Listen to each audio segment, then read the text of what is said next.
You're listening to the Woodend Barn podcast with me, Sam Tom. My guest today is a Word Festival contributor. He's author, oral historian. I mean, the list goes on of what I can tell you about David Northcroft. But first of all, David, welcome to the podcast. Thank you for that. Glad to be here. You've written a book called Grampian Lives. Let's just jump straight in. Tell me what the book is about, because you're coming to the barn on Sunday the 15th of May to talk about it. So what's this book about?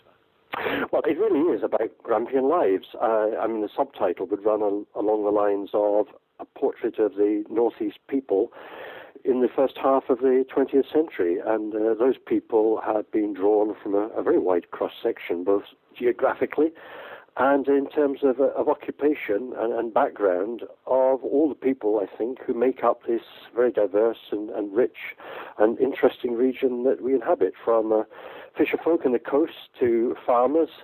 I mean, those are the two great northeast communities, but in between that, you've got plumbers, and you've got ministers and primary school teachers and wheelwrights and blacksmiths and bankers and the whole range of people that have gone towards making the northeast community such I think a rich and vibrant place to live in. Yes. And how long have you been at this? Because, I mean, you actually go out and record people, do you?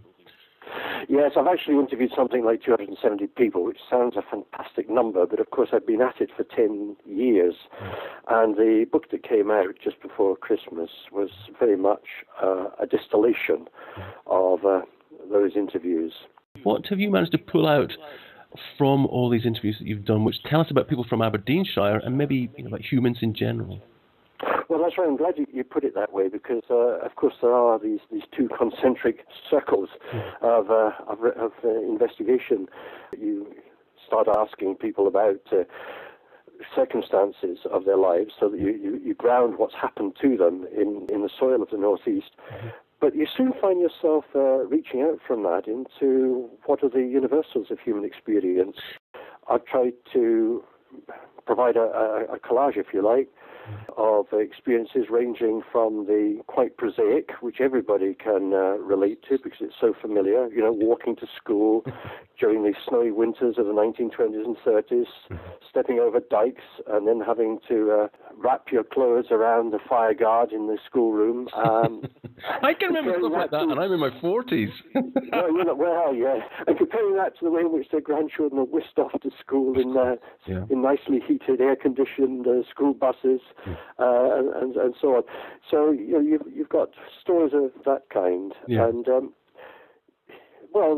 these are the stories which, of course, people find themselves telling you because they value them as evidence of what they were in the past and the kind of life experiences they have in the past that the present generation needs to know about, because that's where they've come from. Yeah. Well, look, I know that these kinds of books are always very popular, photographs and people's tales, and they're always great fun to read through and to compare, just as you said, our lives today as with those lives in the past. So thank you very much for joining us on the podcast. Thank you very much, Sam. And I'm sure that we'll get lots of people coming out to join you to hear you reading excerpts and answering questions and answers and things. I'll just remind everyone. I'm showing off some of the rich illustrations in the book as well. Oh, well, of course. And so these are pictures that the contributors have given to you as part of their life? Yeah, I was very lucky that I was allowed to dive into people's family albums and to copy photographs, which, again, I think underline the sense of recognition that I hope is the mainspring of the book. Okay. David Northcroft, author of Grampian Lives, thank you very much. I'll just remind everyone, it's Sunday the 15th of May, Woodend Barn, 3:45. Check out the website, which is www.woodendbarn.co.uk for more details. Thank you very much, Ben.